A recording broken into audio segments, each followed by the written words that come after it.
Ada Bu Meria yang telah memberikan kesempatannya. Sebelumnya, Assalamualaikum warahmatullahi wabarakatuh. Yang terhormat Bapak Sigit Suryono selaku Duta Kemendikbud Provinsi DIY, yang terhormat Bapak Ibu guru semuanya yang menghadiri webinar kali ini. Nah, di sini saya akan berbagi praktik baik mengenai pembelajaran diferensiasi menggunakan metode station learning berbasis TIK. Nah, ini sebelumnya saya akan berbagi layar terlebih dahulu.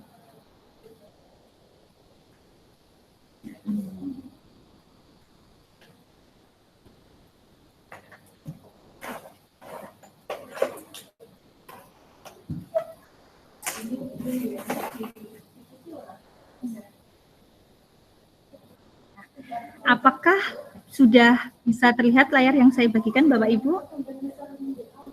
Sudah, Ibu. Sudah.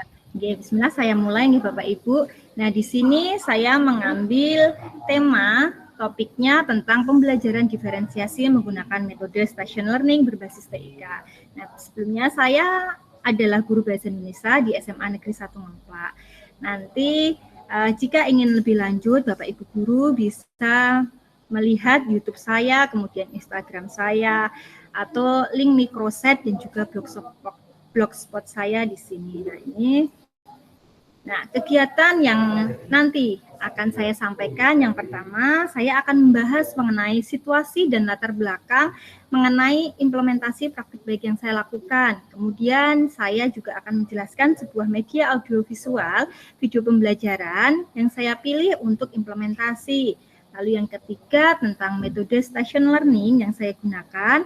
Yang keempat tentang pembelajaran diferensiasi. Lalu yang terakhir tentang implementasinya di dalam kelas mengenai inovasi pembelajaran berbasis TIK. Nah, yang pertama dulu ini Bapak Ibu, aplikasi yang pernah saya gunakan di dalam kelas, saya pernah menggunakan Canva, ini, kemudian Wordwall, Canva sebagai presentasi, Wordwall, Kahoot, Gimkit, Quizzes, ini saya gunakan sebagai kuis, biasanya saya gunakan untuk asesmen awal atau asesmen formatif, kemudian ada Google Form juga yang saya gunakan. Lalu ada Sokratif, saya menggunakan ini untuk ulangan harian, aplikasi Sokratif. Kemudian di sini ada yang bergambar senyum, ini adalah aplikasi Curipot. Nah, Curipot ini adalah aplikasi yang saya gunakan untuk refleksi pembelajaran Bapak Ibu. Nanti akan saya perlihatkan sedikit seperti apa. Kemudian ini ada Lab Worksheet. Ini adalah LKPD tetapi berbasis digital, jadi anak-anak bisa mengerjakannya di HP. Ini banyak sekali manfaatnya, di dalamnya banyak mode-mode yang bisa dipilih. Kemudian ada Google Lens, di mana ini saya gunakan ketika pembelajaran teks observasi untuk memindai objek yang ada di sekitar lingkungan sekolah. Nah, selanjutnya, apa sih yang mendasari saya melakukan praktik baik dengan metode station learning?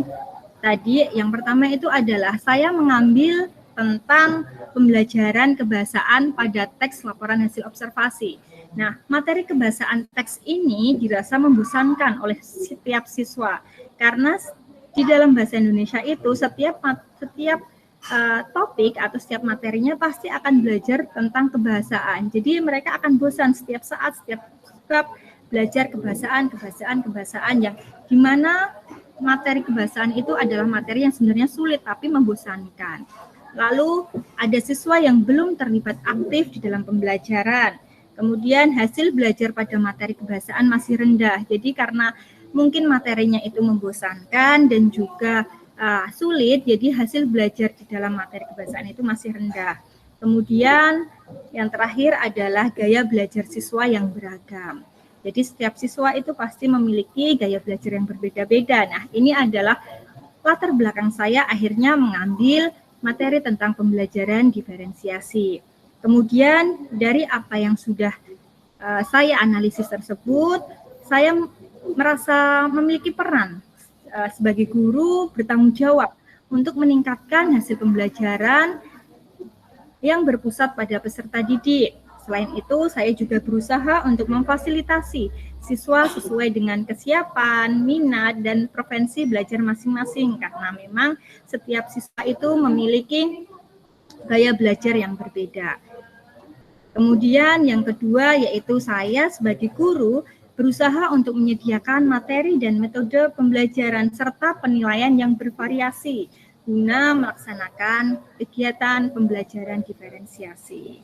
Nah, selanjutnya, ini implementasi saya di dalam kelas. Saya menggunakan model problem based learning, yaitu sebuah model yang dimana menempatkan siswa sebagai pemecah masalah. Model ini akan melatih siswa untuk berpikir kritis. Kemudian di sini juga mereka akan memperoleh pengetahuan tentang suatu konsep materi yang mereka dapat sendiri secara mandiri. Nah, ada beberapa sintak di dalam problem based learning ini. Nanti akan saya jelaskan di dalam implementasi di akhir. Yang kedua, saya menggunakan media audiovisual atau video pembelajaran yang sudah saya buat ketika kemarin di level pembatik ketiga, level kreasi. Lalu yang ketiga, saya memilih pembelajaran diferensiasi, yaitu saya khususkan kepada diferensiasi proses. Dan yang keempat, saya menggunakan metode station learning. Nah, kenapa saya memilih video pembelajaran? Nah, mungkin di peserta pembatik yang lain di level 4 banyak sekali yang menggunakan MPI atau media pembelajaran interaktif. Tetapi saya memilih video pembelajaran. Setiap media itu pasti memiliki kelebihan dan kekurangan. Nah, menurut saya, kenapa saya akhirnya memilih video pembelajaran? Karena dengan video pembelajaran itu, saya merasa saya bisa menghadirkan ruang kelas yang hampir mirip dengan kelas sesungguhnya, kelas luring. Karena dalam video pembelajaran yang saya buat itu, saya menampilkan diri saya untuk menjelaskan sebuah materi pembelajaran, sehingga seolah-olah siswa itu merasa berada di dalam kelas mendengarkan suara saya yang sedang mengajar. Itu adalah poin penting, poin utama kemarin alasan saya memilih video pembelajaran. Selanjutnya, yang kedua adalah fleksibilitas waktu dan tempat. Dengan video pembelajaran ini, memungkinkan siswa untuk mengakses video bisa di mana saja dan kapan saja. Sehingga ini akan mengatur fleksibilitas siswa, memberikan keleluasaan bagi siswa dalam mengatur waktu belajarnya sesuai dengan kebutuhan dan kesibukan mereka. Jadi tidak hanya terikat di dalam sebuah ruangan, tetapi mereka bisa mengaksesnya di rumah sesuai dengan waktu belajar mereka masing-masing. Lalu yang ketiga yaitu mempermudah dalam memahami materi.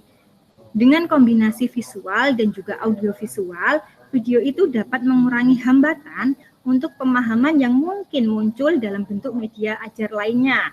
Nah, dengan video ini ada sebuah tulisan dan juga ada gambar nanti, tetapi juga akan dijelaskan oleh saya sebagai gurunya yang di situ akan lebih membuat siswa memahami materi yang saya ajarkan.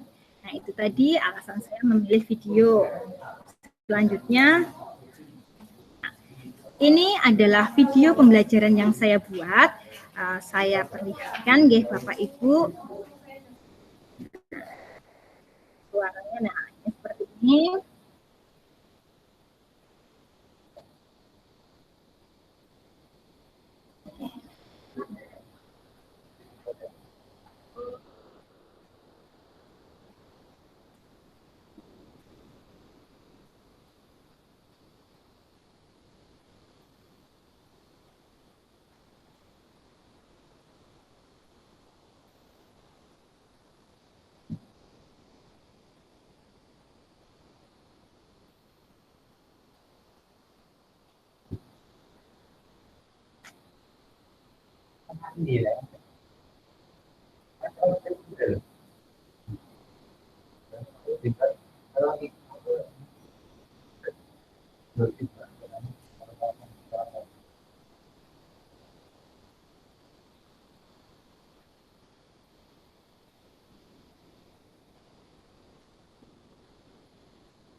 Nah, itu tadi sekilas tentang video saya. Tadi apakah di layar terdengar videonya, suaranya Bapak Ibu?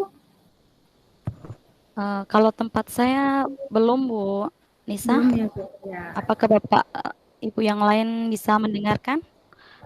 Bisa terdengar tadi suara dari videonya?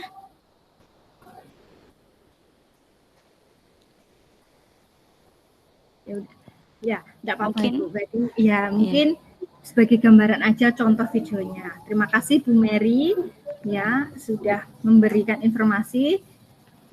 Nah, ini saya lanjutkan saja nggih Bu Mary? Ya. Oh iya Ibu, tidak apa-apa. Nah, ini Bapak Ibu video kreasi saya di pembatik level 3 yang ini, di mana video ini saya gunakan sebagai implementasi inovasi pembelajaran yang saya terapkan di kelas. Nah, Bapak Ibu juga bisa mengunjungi ini YouTube saya, yaitu di skala pembelajar. Nah, di sini saya menuliskan yaitu ruang belajar, ruang berbagi pengetahuan. Di sini ada beberapa video yang nanti mungkin bisa menjadi inspirasi Bapak Ibu dalam menerapkan pembelajaran di dalam kelas, inovasi pembelajarannya. Ini ada beberapa, ada yang menggunakan Kahoot, kemudian dan lain sebagainya. Di sini ada.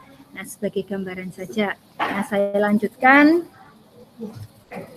Yang selanjutnya, nah ini. Kenapa saya memilih pembelajaran diferensiasi? Yaitu karena pembelajaran diferensiasi itu adalah sebuah pembelajaran di mana pembelajaran ini itu mengakomodasi atau melayani dan mengakui keberagaman peserta didik dalam belajar sesuai dengan kesiapan, minat, dan preferensi belajarnya. Pembelajaran diferensiasi itu pembelajaran yang berpusat pada siswa, juga mampu meningkatkan potensi yang ada di dalam diri siswa, dan juga di dalam pembelajaran diferensiasi, siswa itu akan mendapatkan kebebasan dalam belajar. Artinya mereka dapat belajar sesuai dengan gaya belajar masing-masing. Ya, selanjutnya, ya. Nah, ini strategi pembelajaran diferensiasi. Ada 3 strategi Bapak Ibu dalam pembelajaran ini, yaitu ada diferensiasi konten, diferensiasi proses, dan diferensiasi produk.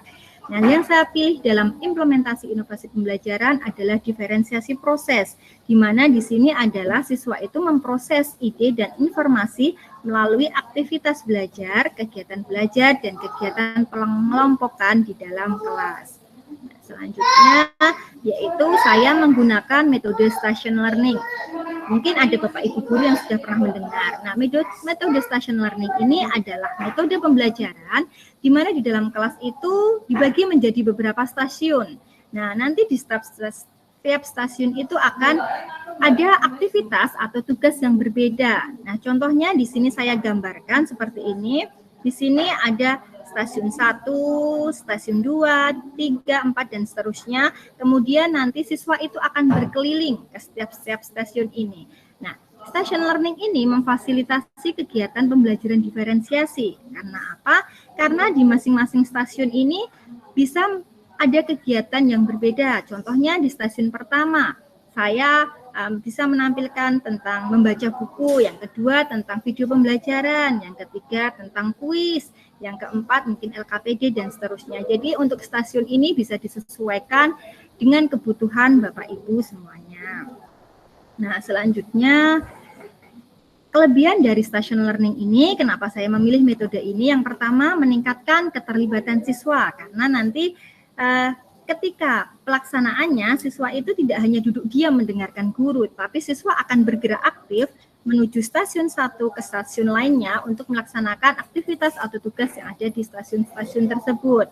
Kemudian yang kedua, yaitu mengakomodasi beragam gaya belajar. Dengan adanya stasiun-stasiun yang berbeda di tiap aktivitasnya, saya melaksanakan atau memberikan aktivitas di stasiun tersebut sesuai dengan beragam gaya belajar yang ada di kelas saya. Misalkan mereka ada yang gaya belajarnya yaitu audiovisual, kemudian ada yang auditorik, kinestetik, dan sebagainya. Lalu yang ketiga yaitu mengembangkan keterampilan kolaboratif, karena biasanya di dalam station learning ini dilaksanakan dengan kegiatan berkelompok, dan ini akan mendorong siswa untuk bekerja sama dan juga berkomunikasi dengan rekan-rekannya, dengan teman-temannya. Dan selanjutnya, sebelum pelaksanaan apa saja sih sebenarnya tantangan dalam mencapai tujuan pembelajaran? Yang pertama itu yang saya rasakan adalah tentang manajemen kelas, di mana dengan metode station learning ini dengan siswa yang selalu bergerak dari stasiun satu ke stasiun lain, itu ada potensi keributan dan gangguan. Nah, disinilah guru itu harus memiliki strategi yang jelas untuk menjaga kelas tetap kondusif dan memastikan bahwa semua siswa itu tetap fokus pada tugas mereka. Jadi nanti di sini guru itu akan selalu memantau keterlibatan peserta didik di tiap-tiap stasiun. Lalu yang kedua tantangannya yaitu memerlukan lebih banyak waktu dan sumber daya. Karena untuk membuat stasiun-stasiun tersebut, tentunya guru harus meluangkan waktu untuk merancang dan mempersiapkan stasiun pembelajaran, serta memastikan bahwa semua peralatan dan materi yang diperlukan itu dapat tersedia. Contohnya, misalkan saya membuat video pembelajaran, nanti yang kedua LKPD, nah itu akan membutuhkan beberapa waktu yang biasanya mungkin dengan pembelajaran biasa hanya fokus pada satu LKPD. Nah, tapi dengan station learning karena kita akan memfasilitasi beragam gaya pembelajaran, jadi di tiap-tiap stasiun tersebut akan ada aktivitas yang berbeda yang dimana itu harus disiapkan terlebih dahulu oleh guru. Itu tadi. Kemudian tahap persiapan sebelum mengimplementasikan di dalam kelas, saya yang pertama itu merencanakan stasiun pembelajaran. Yang kedua, saya membagi kelompok siswa berdasarkan asesmen yang telah dilaksanakan sebelumnya. Kemudian membuat aktivitas dalam tiap-tiap stasiun. Dan yang terakhir itu adalah mengelola waktu dan transisi. Jadi sebelum melaksanakan Bapak Ibu Guru itu sudah harus tahu bahwa nanti di stasiun pertama itu diberikan waktu berapa menit, di stasiun 2 berapa menit, kayak seperti itu. Mungkin antara stasiun 1 dan stasiun 2 itu akan berbeda waktunya, tergantung dari aktivitas atau tugas yang diberikan. Inilah contoh aktivitas, contoh stasiun yang kemarin saya implementasikan di dalam kelas saya. Yang pertama itu ada stasiun 1 membaca buku. Di sana ada sebuah buku LKS dan juga saya menyediakan barcode yang bisa mereka scan untuk masuk ke dalam referensi bacaan lainnya. Lalu yang kedua itu ada menyimak video pembelajaran. Video ini adalah yang tadi sudah saya buat, sudah saya tampilkan mengenai pembahasan tentang materi teks laporan hasil observasi. Kemudian di stasiun 3 adalah membuat mind mapping. Di sini saya hanya menyiapkan kertas HVS, kemudian spidol. Jadi nanti anak-anak akan berkreasi membuat peta konsep atau mind mapping tentang materi yang diajarkan, yaitu kebahasaan dalam teks laporan hasil observasi. Kemudian di stasiun 4 ada kuis, saya menggunakan board wall. Kemudian stasiun kelima ada LKPD. Ini LKPD-nya hanya singkat, hanya implikasi materi sedikit saja, karena memang banyak stasiun yang saya gunakan. Kemudian stasiun 6 itu ada kuis menggunakan game kit, yang dimana game kit itu nanti ada sebuah permainan petualangan mirip Super Mario, Bapak Ibu. Nah selanjutnya, cara aksi saya pertama, langkah kegiatan dalam mengimplementasikan inovasi pembelajaran yang tadi sudah saya buat. Yang pertama itu saya membentuk kelompok berdasarkan asesmen awal. Kemudian saya sebagai guru itu harus bisa memberikan instruksi yang jelas dan memastikan seluruh peserta didik dapat memahaminya. Kemudian siswa berkeliling pada tiap stasiun dan mengerjakan tugas atau aktivitas yang diminta. Kemudian siswa berrotasi ke stasiun secara bergantian sesuai waktu yang telah ditentukan. Jadi setiap kelompok harus mengelilingi semua stasiun, harus mengerjakan aktivitas di keseluruhan stasiun. Dan disinilah guru nanti yang akan memantau aktivitas atau kegiatan siswa dan memastikan bahwa pembelajaran itu berjalan dengan kondusif. Nah, yang terakhir adalah evaluasi dan refleksi. Nah, ini adalah secara singkat langkah kegiatan yang saya laksanakan.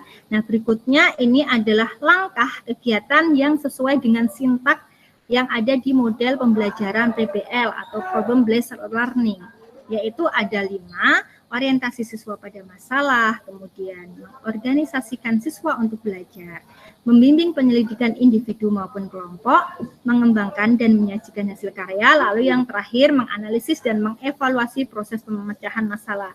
Berikut, yang pertama pada orientasi saya, pertama itu adalah menayangkan sebuah teks laporan hasil observasi. Di situ akan terjadi sebuah diskusi, saya melakukan tanya jawab, dengan siswa terkait informasi di dalam teks, apa saja isinya, atau pesannya seperti itu sebagai orientasi siswa. Kemudian untuk mengorganisasikan siswa untuk belajar, siswa di dalam kelompoknya itu sudah melaksanakan aktivitas atau tugas yang diberikan di pada tiap-tiap stasiun. Siswa dengan kelompoknya akan berdiskusi untuk menjawab soal dan mengerjakan tugasnya. Untuk pembimbingan penyelidikan individu maupun kelompok, saya sebagai guru harus memantau keterlibatan siswa dalam proses diskusi pada tiap stasiun. Saya juga melakukan bimbingan kepada kelompok yang membutuhkan bimbingan. Lalu mengembangkan dan menyajikan hasil karya, siswa dalam kelompoknya menuliskan hasil diskusinya pada lembar yang telah disediakan di masing-masing stasiun. Misalkan di dalam tadi mind mapping berarti harus sudah berbentuk sebagai peta konsep sederhana. Kemudian untuk video pembelajaran berisi ringkasan singkat tentang apa yang sudah disampaikan di dalam video. Lalu menganalisis dan mengevaluasi proses pemecahan masalah. Di sini saya bersama siswa bersama-sama menganalisis dan mengevaluasi hasil diskusi, kemudian menyimpulkan materi pembelajaran. Itu tadi adalah kegiatan inti di dalam pelaksanaan pembelajaran dengan metode station learning berbasis TIK. Nah, apa saja platform yang saya gunakan di dalam stasiun? Itu yang pertama tadi adalah video pembelajaran yang sudah saya buat. Kemudian ada GimKit, yaitu platform pembelajaran kuis. Di sini kuisnya itu adalah kuis yang mirip dengan Super Mario. Jadi kuis petualangan, namun harus ketika harus berjalan, harus berpetualangan, itu harus menjawab soal terlebih dahulu untuk bisa melanjutkan perjalanannya. Kemudian ada word wall, yang saya memilih adalah mencari kata, kuis mencari kata. Kemudian yang terakhir ada Kahoot, saya gunakan di akhir pembelajaran, di asesmen akhir, asesmen formatif, dan juga di asesmen awal. Nah, ternyata dari hasil praktik baik yang saya lakukan, jika sebelumnya saya belum menggunakan metode tersebut, hanya permainannya itu hanya mendapatkan 64%. Artinya biasanya saya KKM di tempat saya itu kalau bahasa Indonesia sekitar 70, adalah 70. Jadi ketika siswa baru memperoleh 64%, berarti masih di bawah KKM. Nah, setelah saya melaksanakan pembelajaran berdiferensiasi menggunakan metode station learning berbasis TIK tersebut, ternyata ada kenaikan hasil pembelajaran Bapak Ibu. Di sini terlihat bahwa ternyata sampai ke 80%. Jadi artinya dengan metode yang saya gunakan berbasis TIK tersebut dapat meningkatkan hasil pembelajaran karena motivasi belajar siswa itu menjadi meningkat. Mereka tidak lagi bosan dengan materi kebahasaan. Nah, disampaikan dengan interaktif dan kuis. Nah, di sini pun siswa menjadi terlibat aktif dalam pembelajaran karena mereka harus terus bergerak memutar stasiun dan mengerjakan tugas atau aktivitas yang disediakan. Dan kebutuhan siswa dapat terpenuhi sesuai dengan gaya belajar masing-masing. Nah, ini adalah dokumentasi pembelajaran saya. Nah, ini saya ketika membimbing, kemudian ini anak-anak ketika mengerjakan tugas, kemudian nah ini adalah yang saya maksudkan dengan game kit tadi. Ini adalah petualangan yang dikerjakan siswa, kemudian ini ada gambar seorang anak sedang men-scan barcode untuk masuk ke dalam kuis word wall. Nah, ini dokumentasi pembelajarannya. Kemudian ini saya perlihatkan implementasinya dalam bentuk video yang sudah saya buat. Sepertinya saya play di YouTube saya saja, karena tadi di dalam sini tidak terdengar suaranya. Nah, ini Bapak Ibu sebentar.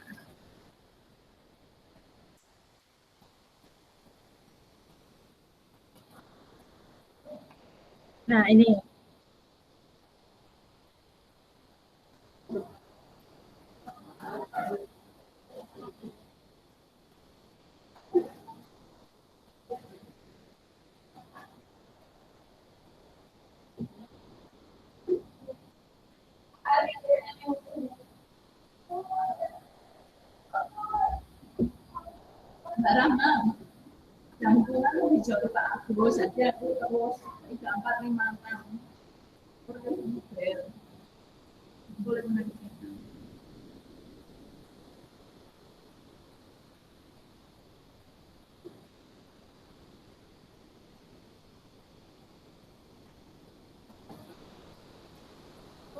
Nah, itu tadi Bapak Ibu tentang pembelajaran yang sudah saya laksanakan.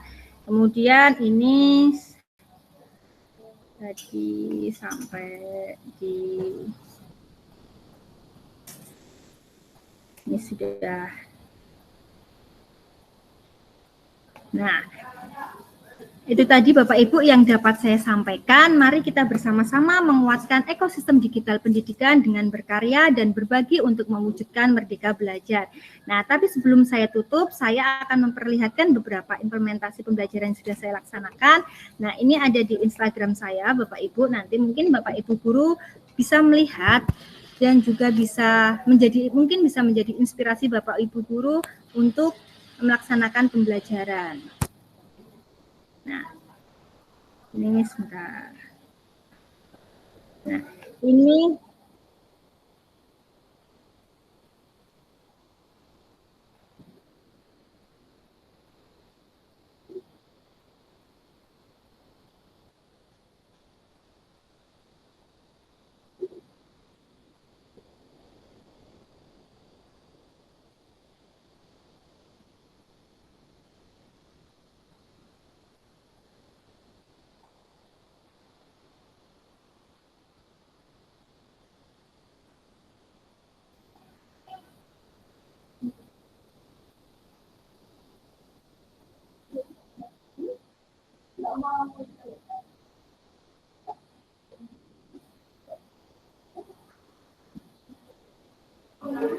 Nah, itu kemudian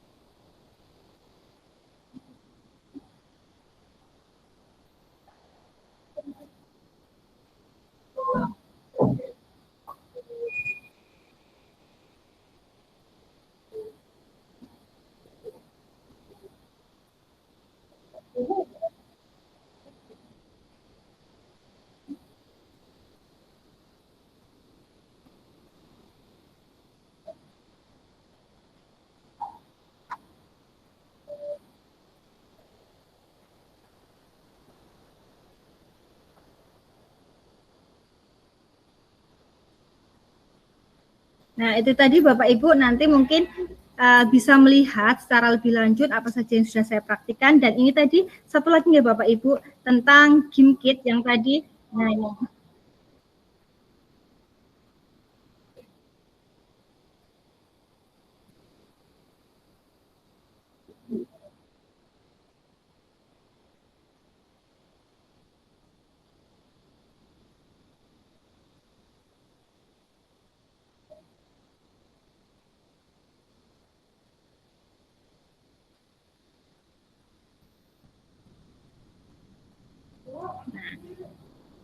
Ya, itu tadi Bapak Ibu yang bisa saya sampaikan mengenai praktik baik yang sudah saya laksanakan di dalam kelas.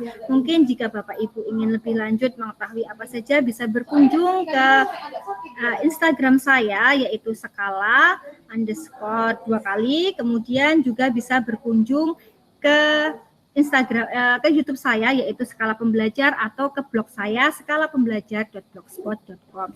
Semoga bermanfaat apa yang saya sampaikan. Terima kasih. Saya akhiri. Assalamualaikum warahmatullahi wabarakatuh. Ya, waktu saya kembalikan ke Bu Mary. Terima kasih. Terima kasih kepada Bu Anissa yang luar biasa sekali. Beliau sudah menyampaikan bagaimana beliau menerapkan pembelajaran digital di kelas beliau dengan berbagai aplikasi yang telah beliau jelaskan tadi ya. Ternyata banyak sekali aplikasi yang bisa kita terapkan di kelas Bapak Ibu sekalian. Oke.